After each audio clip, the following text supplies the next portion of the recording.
ટ્યુશનમાં જાઉં છું તેમ કહીને ઘરેથી નીકળેલી કિશોરીની ભેસ્તાનમાં આવેલ ટ્યુશનના 4 માળેથી નીચે પટકાતા મોત. પરિવારે હત્યાની શંકા વ્યક્ત કરી.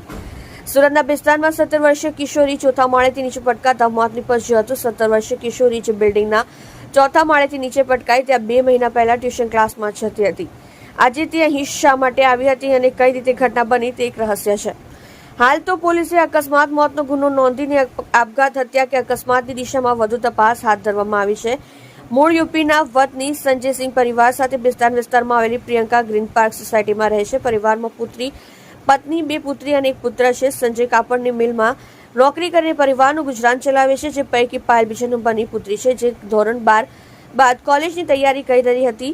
ગતરોજ બપોરે 1:30 વાગે હું ટ્યુશન જાઉં છું તેમ કહીને દીકરી પાયલ ઘરેથી નીકળી હતી. દરમિયાન તે વિસ્તારમાં આવેલા સિસ્કા પ્લાઝાના નામના બિલ્ડિંગ પર પહોંચી હતી અને ત્યાંથી ચોથા માળેથી નીચે પટકાઈને મોતને ભેટી ગઈ હતી.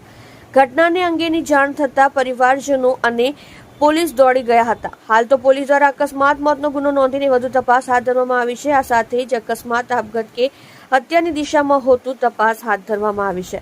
ભેસ્તાન પીઆઈ વિક્રમ દેસાઈએ જણાવ્યું હતું કે 17 વર્ષીય કિશોરીને મૃતદેહ મળી આવ્યો હતો. હાલ સીસીટીવી અત્યારે વધુ તપાસ હાથ ધરવામાં આવી રહી છે.